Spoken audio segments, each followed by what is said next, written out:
एक छोटे से गांव में रामदास नाम का एक मेहनती किसान रहता था। उसका परिवार छोटा था। पत्नी, एक बेटा और बूढ़ी माँ।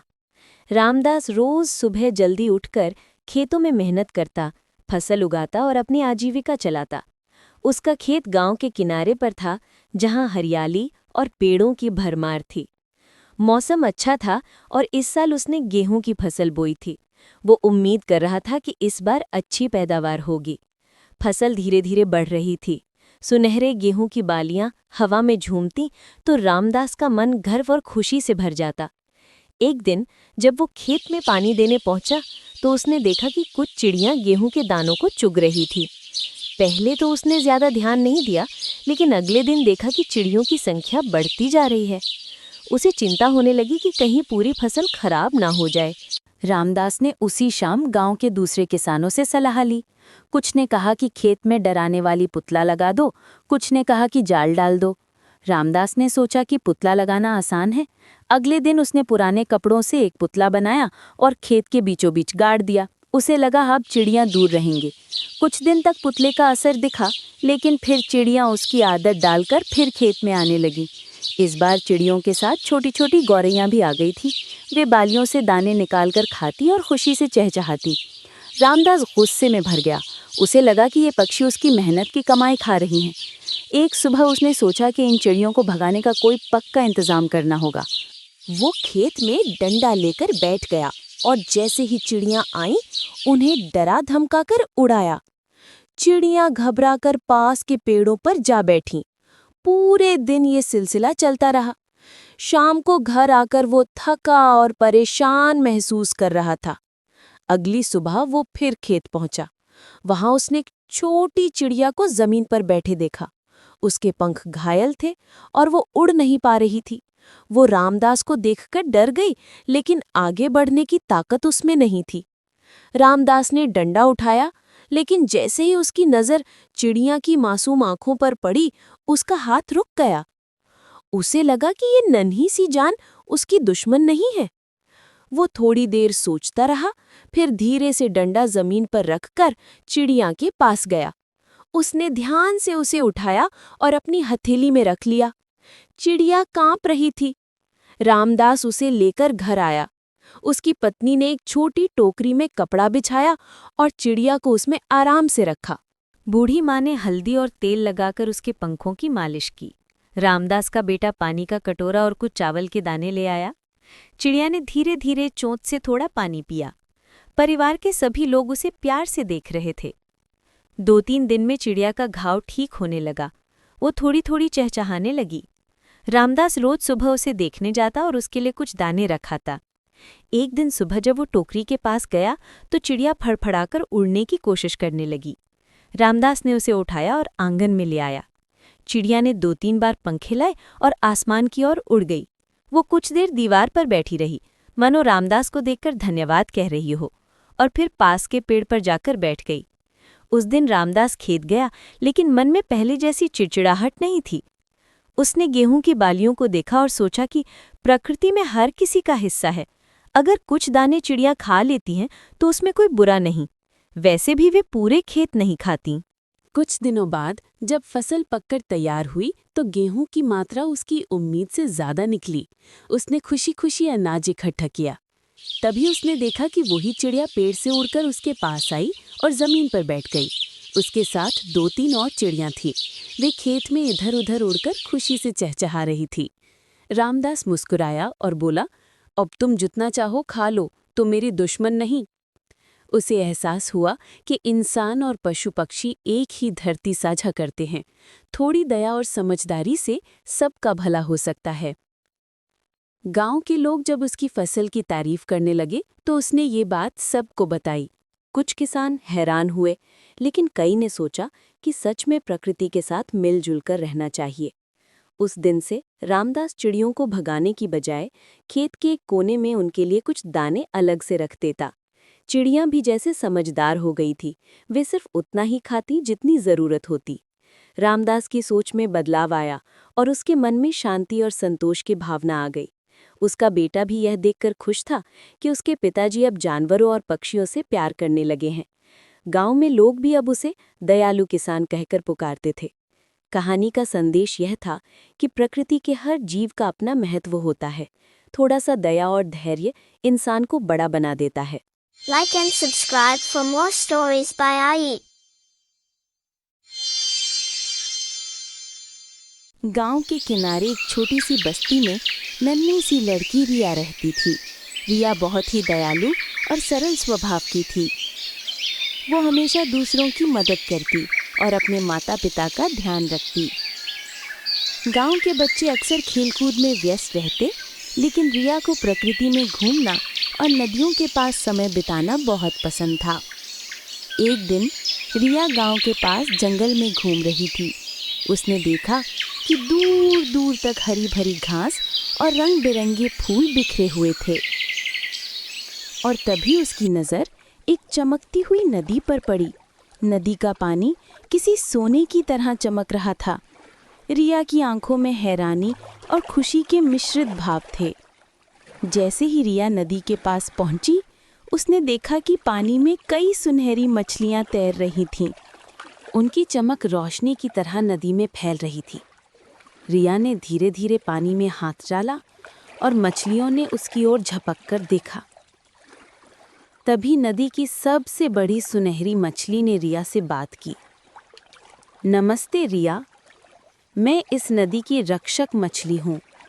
यहाँ की मछलियाँ केवल उन्हीं के लिए इच्छाएं पूरी करती हैं जिनके दिल में सच्चाई और दया होती है।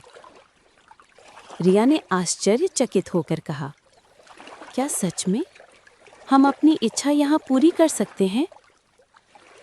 मछली ने मुस्कुराते हुए उत्तर दिया, हाँ, लेकिन ध्यान रहे, लालच करने वाला कभी भी इस नदी का आशीर्वाद नहीं पा सकता। केवल सच्चे और दयालु लोग ही खुशियाँ प्राप्त कर सकते हैं। रिया की आंखों में चमक थी।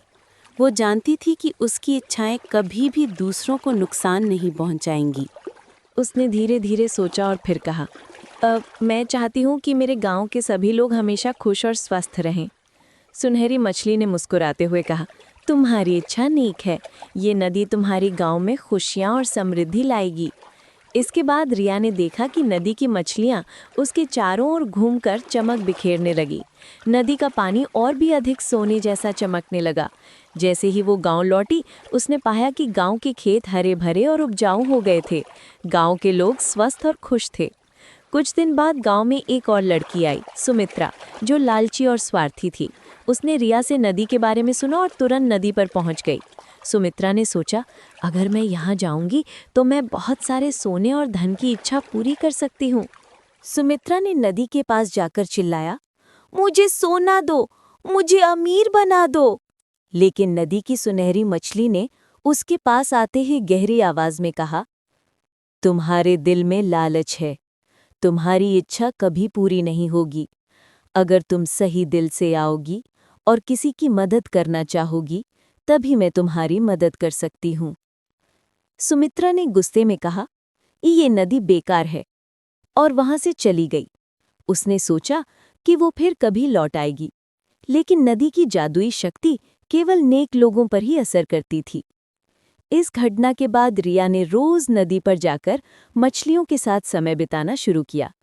वो उन्हें साफ करती, पानी की रक्षा करती और अपनी दयालुता दिखाती। मछलियां भी रिया के प्रति बहुत स्नेही हो गईं। गांव के लोग रिया की कहानियां सुनकर सीखने लगे कि लालच और सेल्फिशनेस से केवल नुकसान होता है और दया और अच्छाई से हर जगह खुशियां आती हैं। समय के साथ रिया बड़ी हुई, लेकिन उसकी सादगी और दया कभी कम नहीं हुई।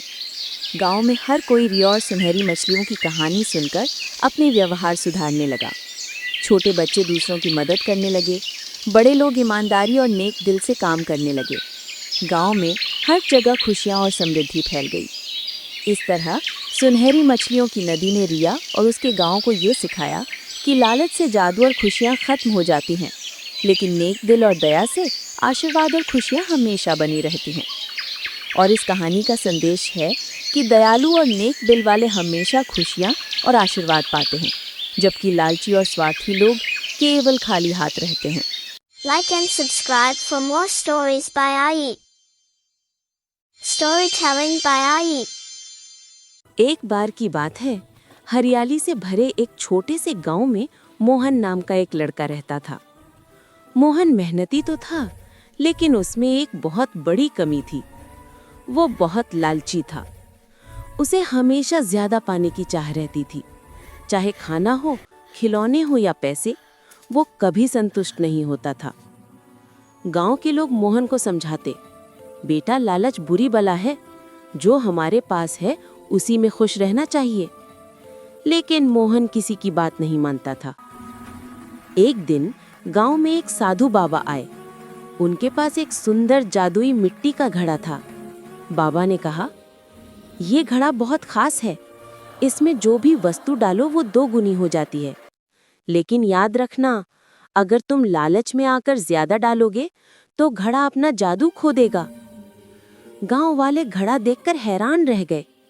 सबको लगा ये तो वरदान है। बाबा ने कहा, मैं ये घड़ा किसी एक ईमानदार और संतोषी व्यक्ति को दूंगा। मोहन तुरंत आगे बढ़ा और बोला, बाबा मुझे दे दो, मैं बहुत ईमानदार हूँ। बाबा मुस्कुराए, ठीक है, पर याद रखना लालच मत करना। मोहन खुशी खुशी घड़ा घर ले आया। उसने सोचा, अब तो मेरी किस्मत खुल जाएगी। सबसे पहले उसने घड़े में एक आम रखा। कुछ पल बाद घड़े में 2 आम हो गए। मोहन की आंखें चमक उठी। उसने फिर 2 आम डाले, अब 4 हो गए। वाह, ये तो कमाल है, मोहन बोला। उसने सोचा, अगर थोड़ा और डालूं तो बहुत अमीर बन जाऊंगा। धीरे धीरे वो और ज्यादा चीजें डालने लगा, पैसे, गेहूं, चावल, यहाँ तक कि अपने खिलौने भी। हर बार सब चीजें 2 गुनी हो जाती। मोहन अब बहुत खुश था, पर खुशी के साथ साथ उसका लालच भी बढ़ता गया। उसने सोचा, क्यों ना एक ही बार में सब कुछ डाल दूं, सारा अनाज, सारे पैसे, सब कुछ, फिर मैं पूरे गांव में सबसे अमीर बन जाऊंगा। उसने वैसा ही किया। उसने घर की हर चीज उठाकर घड़े में डाल दी। लेकिन जैसे ही उसने घड़े का ढक्कन बंद किया, घड़े ने जोर की आवाज की, धप, और फट गया। सारा अनाज, पैसे और चीजें गायब हो गईं। मोहन हैरान रह गया। अरे, मेरा सब कुछ कहाँ गया? वो रोने लगा। तभी बाबा फिर प्रकट हुए। उन्होंने शांत स्वर में कहा, मोहन, मैंने तुम्हें समझाया था, लालच हमेशा नुकसान देता है। तुम थोड़े में संतोष करते तो ये घड़ा तुम्हारा सच्चा साथी बनता, पर तुम्हारे लालच ने सब कुछ छीन लिया। मोहन की आंखों से आंसू बहने लगे। उसने सिर झुकाकर कहा, माफ कीजिए बाबा, अब मैं समझ गया कि लालच से सिर्फ हानि होती है। बाबा मुस्कुराए, अच्छा हुआ बेटा, तुमने सीख ले ली। असली अमीरी चीजों में नहीं, संतोष में होती है। उस दिन के बाद से मोहन पूरी तरह बदल गया। अब वो लालच नहीं करता था। जो उसके पास होता उसी में खुश रहता। वो गांव के बच्चों के साथ अपनी चीजें बांटता और सबका प्रिय बन गया।